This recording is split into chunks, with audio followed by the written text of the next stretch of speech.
Hi everyone, welcome to today's video. My name's Stephanie and today we are finally back with my best of series. This is essentially where I talk about some of my favorite polishes from each brand and give some top recommendations, as well as share some potential criticisms, whether they're my own or things that I've seen. And obviously today we are going to be starting with Mooncat since today is their Lunar sale. It's starting a lot earlier than I was expecting, so I'm sorry by the time this gets uploaded, it'll be a few days into it, but fingers crossed, everything will be okay. But their Lunar sale is their second of two sales that they do every year. It's basically 20% off site-wide with some exceptions like limited edition shades, like their collab shades, but also other things like gift cards. This year, the sale is going to be running from October 24th through November 2nd, and make sure you use code LUNAR20 to save 20% off during the sale. So yeah, I will chat a little bit more at the end, and as always, I will have timestamps in the description box for everything. But for now, let me just show you my favorites. The first polish I have is kind of an oldie at this point. It's from a few years ago, but it remains one of my top favorite shades, and that is Ghost of Hecate. This is a super sheer, milky, ghostly white base with a really glowy blue shimmer that also shifts to purple and pink in extreme lighting. There's also a really beautiful dainty holo in here, so it's just so ethereal. I just love these types of polishes, and this is just another favorite in my collection. This one is very sheer though, so if you are somebody who does not like visible nail line, you probably won't like this unless you're using a blurring base coat or just layering this over a more opaque kind of white. And the only other kind of caveat, I guess, with this shade in particular is due to all of those glowy blue iridescent shimmers in here, it can sometimes have a yellow lighting to it. I personally don't notice it too much on myself, but if you are somebody who has maybe stained nails and you don't want to emphasize any kind of yellowing, this also might not be the best polish for that. But for everybody else, I just really love this one, and it's just always going to be one of my top recommended shades. Next, I have another white polish, but this is one of their newest ones from the Danse Macabre collection called Pearl Clutcher. I don't know what it is about this shimmery pearlescent white that just looks so beautiful. This is Mooncat's take on a pearl finish, but it is, like I mentioned, very shimmery, almost giving like a metallic look because it's just so smooth with its finish. It's just not like your traditional pearl. So I do think this one is just so beautiful, so elegant and flattering. It's also a lot more buildable compared to the previous white shade. So if you do want something that's a little bit more full coverage, but still a very shimmery, beautiful white, I think this would be a great option. There is also this kind of added shimmer in there as well that's kind of like a greenish color head on, but it shifts to teal, and even in the bottle it is kind of pink leaning, but I don't really ever notice that on my nails either, which is kind of a shame because I love a subtle pink kind of shimmer, so it would have been nice to see that, but even just as a pure like icy white with a little bit of that greenish teal shimmer, I think it's still just so beautiful. Another neutral that I have that's also several years old at this point is Sand Viper. I'm pretty sure I also shared this in my very first Best of Mooncat video, but I unfortunately didn't have swatches in that one. So I'm swatching it here, and this is another one that I kind of recently fell back in love with, or I rediscovered it in my collection, if that makes sense. And I just kind of forgot how beautiful this is. It kind of has this warm, blush, neutral sort of base color, packed with this really fiery shimmer that's kind of a reddish orange head on, and then it shifts to gold in extreme lighting. So this is definitely a much warmer, neutral kind of option compared to the first two shades that were very white and more icy or cool leaning. This also does have a very jelly, sheer kind of base too, so I think it can work well no matter how many coats you do, where if you want that subtle wash of shimmer on the first coat, you can leave it at that, or you can build it up in 2 or 3 coats to get a little bit more of that base color. And I think because the base is so sheer, it can maybe look a little different, you know, depending on your skin tone or your undertones. So of course, you know, make sure you check out other swatches as well, just to kind of see how the shade might change. But I definitely think this is one of those shades that just looks so flattering on everybody. So, you know, for a neutral, I really, really recommend this one. And the last of my lighter shades is the Stolen Kiss, which came out earlier this year in the Baroque collection. While I don't remember them making like an official statement about it, I want to say this is a pretty new finish to Mooncat, having this more like lustrous shimmer particle, where this one and then the other shimmers from that collection just have this really wet looking feel to them, if that makes sense. I don't really know how to describe it other than that, but this one is easily my favorite one because it's pink, but I also just think it has the best look out of all of them, where the shimmer just looks so like it's glistening on your nails. I think it's just so stunning, such a romantic, soft shade. Even though it is described as pink, it can lean a little bit in that like lilac purple territory because of that blue shimmer. And again, because it's sheer, you know, it can also maybe look a little different depending on your undertones, but either way, it's just such a pretty shade. But again, if you don't like pink, there are others from that collection that pretty much have the same finish, just, you know, different colors. Next, I have another oldie. This one is Sealed with a Hiss, which is one of their glitter polishes. I love Mooncat's glitters, and it's a shame that there aren't that many in their catalog anymore. I'm pretty sure I've already recommended the other ones in previous videos, so this year I want to highlight Sealed with a Hiss, being this more medium blue toned purple with a blue shimmer, as well as, again, all of these extra holographic glitters. It's a very like full coverage formula, not your typical like chunky glitters like Holo Taco, for example, but still very full coverage and very sparkly. I really hope that they don't discontinue this or Serpent's Tongue, which is another favorite. I actually want Mooncat to release more in this kind of finish because, again, it is just so freaking pretty, so sparkly, a lot more like in your face, I guess, especially compared to the first half of the shades that I shared. And since this is a glitter kind of formula, I would highly recommend using a peel-off base coat for shades like this or Serpent's Tongue, I'm a Mother Effin' Supernova. Otherwise, you are going to be scrubbing at your nails forever. This next polish is also a few years old, but I did share it recently in my top 5 favorite fall Mooncat shades, and that is Sin Eater. It's this super gorgeous, deep burgundy jelly kind of base that's absolutely packed with this fiery, large particle shimmer or a tiny micro flaky. I actually don't remember if they classified this as one of their ultra fine flaky formulas, but it kind of looks similar to others in that like line. Either way though, it is just so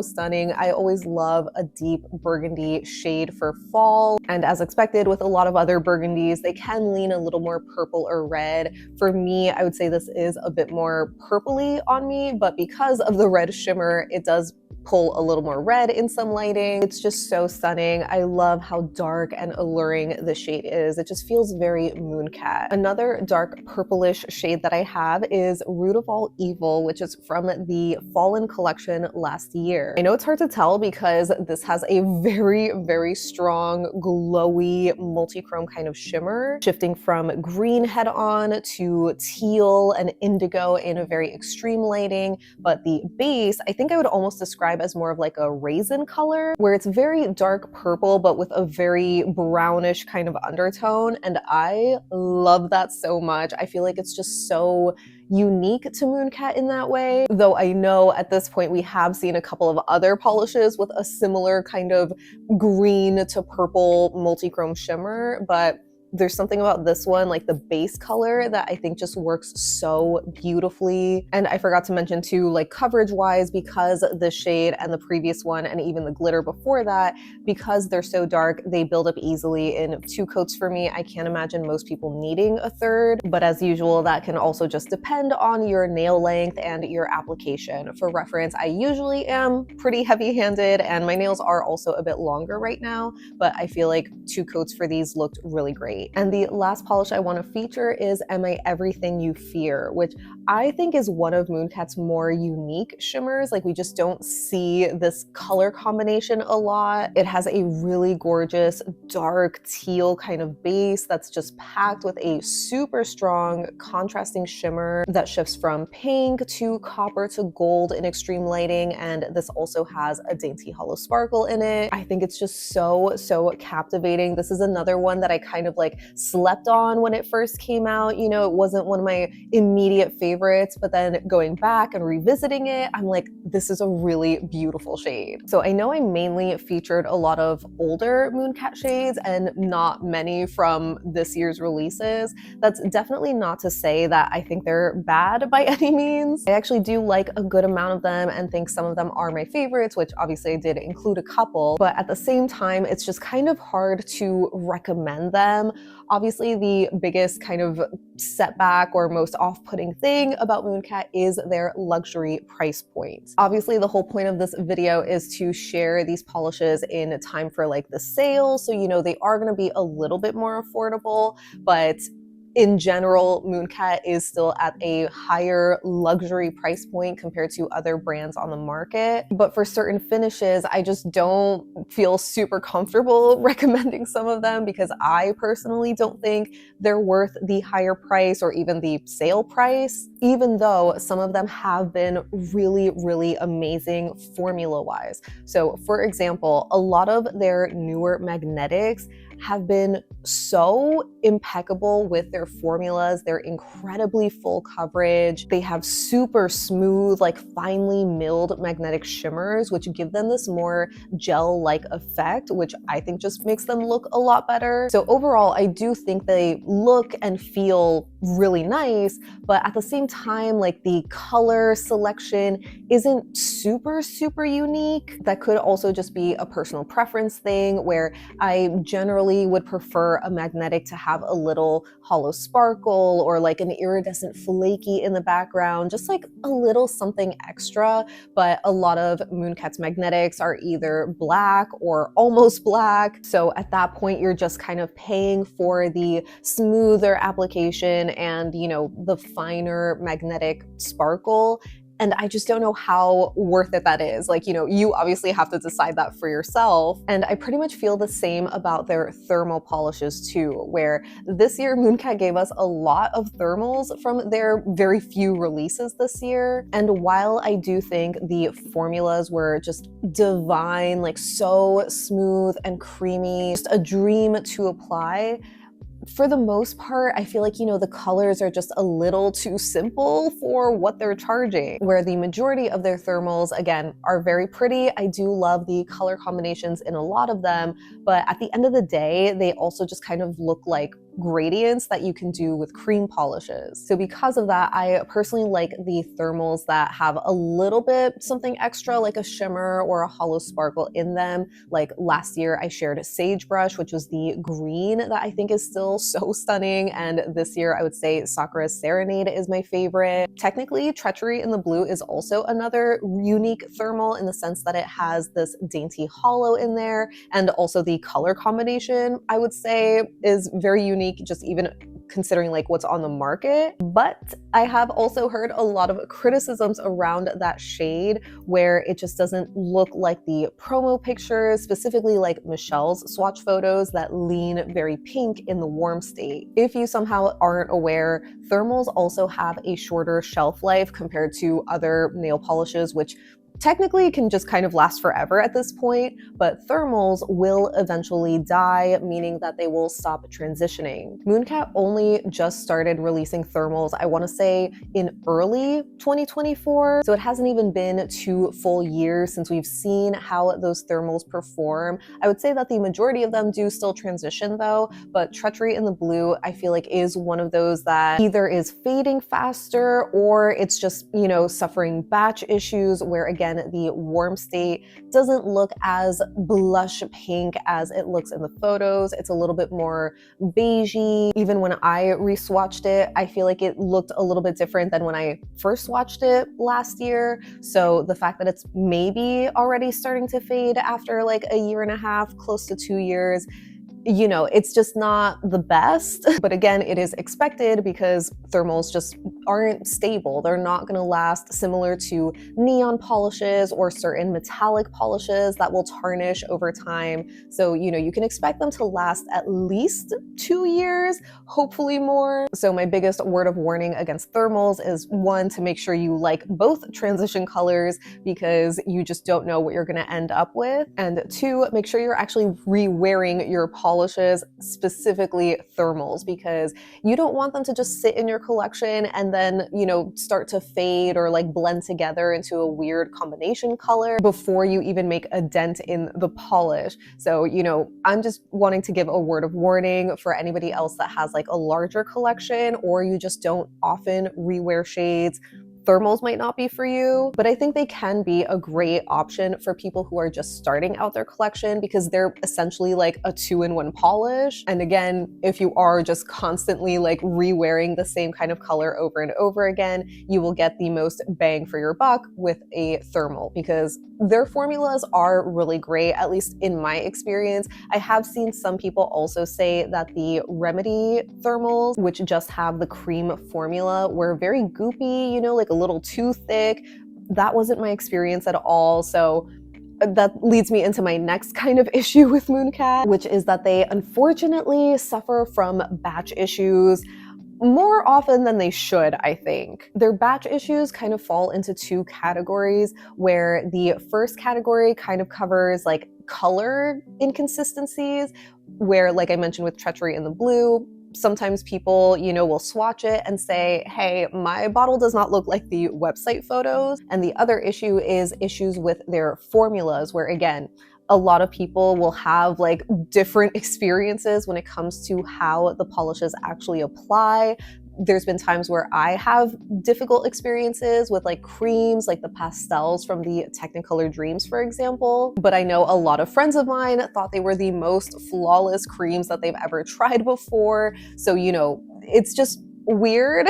Definitely a shame that it happens, considering, you know, how large Mooncat is and like the higher price point. You kind of would expect to have the same consistent quality every single time that you order. And they do have great customer service. So while you might be disappointed in like the color looking different or the formula being too thick, you know, they'll do what they do with like replacing or refunding, which is always like appreciated. I mean, I know technically like they are supposed to do that, but I feel like it just shouldn't have to happen as often as it does, if that makes sense. And while I'm kind of complaining about things, I might as well just share like another sort of pet peeve or, you know, personal criticism, where I feel like a lot of Mooncat's recent holographic shades aren't very holo. Most recently in the Danse Macabre collection, they had the shades Heart on a Platter and Hell is Other People, which were both described as linear holos, but the holo was just so subtle. It just kind of looked more like a scattered effect as opposed to having a strong, like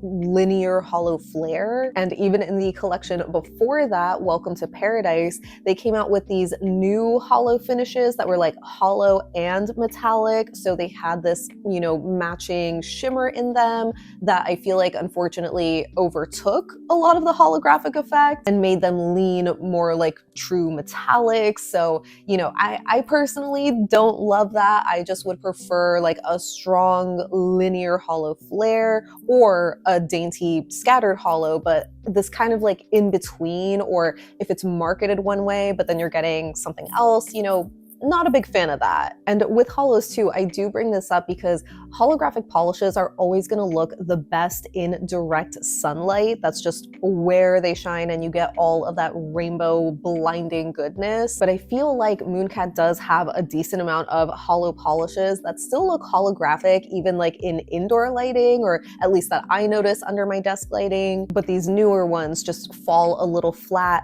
in comparison. And again, when you consider the higher price point, you know, it's kind of a trade-off, I guess, because you are getting really opaque, creamy formulas, but I also want like the blinding holo. So that pretty much wraps up my best of Mooncat for 2025.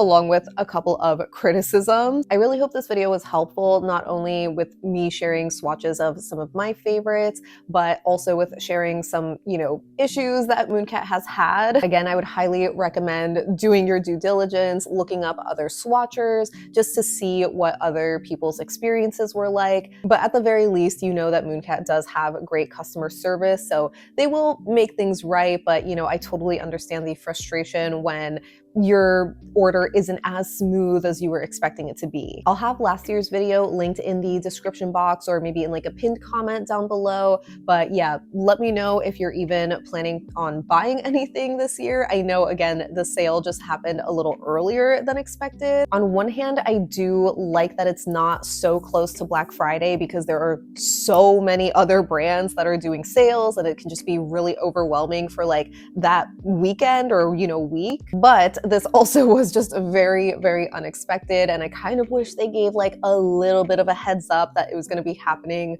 just much earlier than we were all expecting. So yeah, that's pretty much it. Make sure to let me know any and all thoughts you have down below so we can chat about it. But thank you so much for hanging out with me today. I hope you have a great rest of your day, and I'll see you in the next one. Bye!